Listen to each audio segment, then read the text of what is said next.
Good morning, welcome again to the Footy Show, coming to you from Geelong, and it's a little bit windy today. Big fellas looking forward to going out to Belfast Hill this afternoon, where it's always windy out there, even on a calm day. Big results last week as we move into round 3. From round 2, out of the Church Street Oval at Cry Devils, too good for Geelong West Sporting Club. Inverleigh absolutely thumped the Anarchy Roos. Owen Lewis, Mini-Me they call him now, lovely 11 goals, absolutely sensational. East Geelong, absolutely too good for Winchelsea, and of course Winchelsea bubble, short bubble has burst, and Ryan Closter kicking 5 goals. North Geelong Magpies, too good for the Belmont Lions. Paul Brigette kicking 7 goals, and the nephew Toddy Elsie 4 goals. Power forwards Kane Swinnerson best on the ground out there. Belpost Hill, much too good for Bannockburn, and the 94.7 match of the day was the Werribee Central's Footy Club. They defeated the Tommy Tigers with Craig Rose and Weed kicking 5 goals. Hello, I'm Dick Philpott, and once again I've assembled some of the biggest names and brains in local football. And first of all, doing the talking with me on this beautiful Saturday morning is the one and only man from Bannockburn, Dale Smyth. Good morning, Dale. Yeah, good morning, Dick, and looking forward to a great afternoon of football this afternoon. Hopefully we'll be on board very early in the day this time, and we're going sweetly. Fantastic. And of course, the man from the Sale Magpies, Jake Bourke. Good morning, Jake. Yes, thanks you.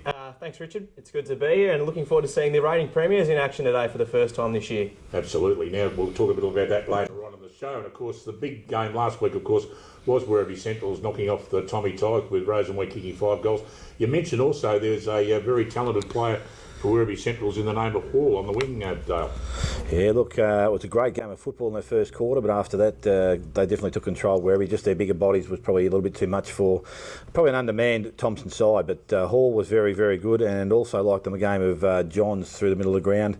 And a few of the younger players stepped up on the weekend, and as I said, I spoke 3 or 4 weeks ago about not bringing the kids through, but this week they had 3 or 4 through that, and Devon Ellis, Ryan Quarrier and David Gamble were 3, and David Gamble actually kicked 4 goals in the last quarter, so a good way to finish off. But their sheer weight of numbers to the big fella at full forward is going to see him kick 5 or 6 goals every day. But Hall, very, very quick, kicks the ball about 60 metres on the left foot, and is a brilliant mover. Dicky really works well down the ground.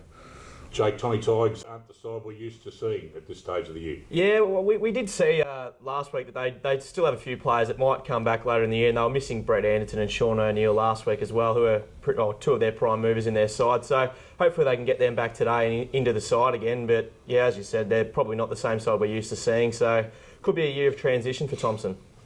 Fantastic. Well, we'll talk all about the big action on this afternoon. But first of all, we have an interview, and the interview is with Cal Loowther talking to David Leach, the coach of the Werribee Central's Footy Club. Dave, just tell us about some of the positives that you take out of your side's victory today.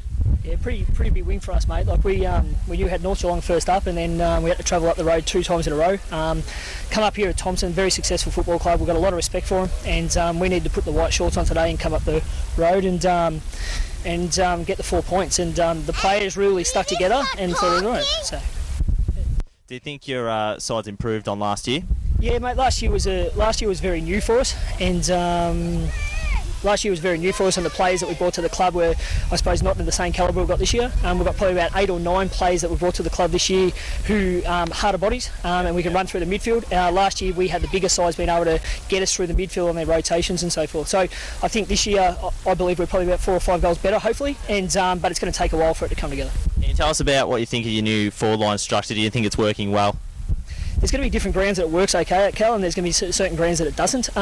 Today it worked okay. Our crummers still haven't got the goals that I'd like them to. I think with Buffer and Kitch up there it will work, and we play on some big grounds, and our ground's a big ground as well. So to be able to use that, like today we had Simon Calvert, Adam Shembry, and a few other key blokes out as well. So last week the forward line was a lot different than the week before. Can you also tell us about how far those blokes are away from playing? Yeah. Simon was just tight in the hamstring. He trained on Thursday night, and I wanted him to have a week off. And Shembry, I would reckon he'll be back for the home game, so he'll miss Belmont, and he'll be back for the game after it. And welcome back. And of course, it's interviews are plenty this morning, because now here's Cal again with Luke McLean, the coach of the Thompson Football Club. Luke, where do you think your team lost the game today? I just think probably just Werribee were probably a bit too good, actually. All over the park, they're a pretty mature looking side, a pretty tall side, and used the footy a bit better than we did. Were you disappointed with some of the turnovers that you made in the third and fourth quarter? Yeah, we chopped the footy up. We wanted to take some risks, so there was no point bombing it to the boundary line and die wondering. So we're going to take it on. And if that bet we turned it over, we turned it over. So that's what I wanted. And sometimes it came off and sometimes it didn't. Are you sort of disappointed with the loss of Brett Anderton? Are you hoping to get him back into the side soon? Coming back, he just tweaked the groin on the weekend, and probably got another 6 to come back. So yeah, the side will change a bit. Yeah, can you tell us about some of those players to come back? Because obviously there are a lot of older players on the list that haven't played, but they said they may retire, may not. So can you tell us about some of the players that might come back? Jockey Menzies will come back for sure. He's been working. Brett Mullen, he played today in the 2s. He's from Melbourne. He'll come into the side. Shawnee O'Neill, who was captain last year, still got to come back in. Sabali Armstrong, he's still a couple of weeks away. He'll come back in. So there's a few that are ready to sort of come back on that are senior players. Thanks very much, Luke. No worries. Thank you. Welcome back again, and a great interview there by Loowther with Luke McLean, the coach of the Tommy Tigers. On your screen there, you can see what is the new interleague jumper that's going to be worn by the GDFL when they play the Heathcote League on the 22nd of May. Great to see interleague footy back again. It's a big clash, and it's going to be out at the Belpost Hill Footy Club, out of the Ring Road Recreation Reserve.